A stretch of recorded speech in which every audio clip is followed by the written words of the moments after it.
జీవితంలో సుఖంగా ఉండాలంటే 3 మాటలు గుర్తుపెట్టుకోండి. ఇదివరకు చెప్పలా, ఇప్పుడు చెబుతున్నా. రాసి పెట్టుకుని చేయండి. మీకు దుఃఖం వస్తే నాది పూచి, కానీ ఖచ్చితంగా చేయాలి. 1, ఎప్పటి పనులు అప్పుడే చెయ్యాలి. 2, ఎక్కడ వస్తువులు అక్కడే పెట్టాలి. 3, ఎక్కడ విషయం అక్కడే వదిలేయాలి. ఈ 3 చేస్తే సుఖంగా. ఇందులో మొదటి 2 చేయగలుగుతాం, 3వది చాలా కష్టం. మొదటివి కూడా కష్టమైన వాళ్ళు ఉంటే నమస్కారం, నాకంటే గొప్పవాళ్ళు. మీ ఇంట్లో ఎక్కడ వస్తువు అక్కడే పెట్టండి. 10 రోజుల తర్వాత చూడండి మీ ఇల్లు ఎలా ఉంటుందో. మంచినీళ్ళ గ్లాసు తాగాం, అక్కడే పెట్టండి. దాన్ని ఇంకో చోట పక్కకి పెట్టకండి. మళ్ళీ వెతుక్కోవాల్సి వస్తుంది దాన్ని లోపల పారేయడం. లేదా ఆభరణాలు ఏవో తీసాం, వెంటనే ఎక్కడ పెట్టాలో అక్కడ పెట్టడం, ఓ తాళం వేయడం.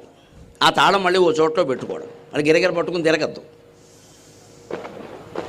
ఇది చేసి చూడండి. ఒక 10 రోజుల్లో మీ ఇల్లు మీకు స్వర్గంలా ఉంటుంది. సగం బీపీ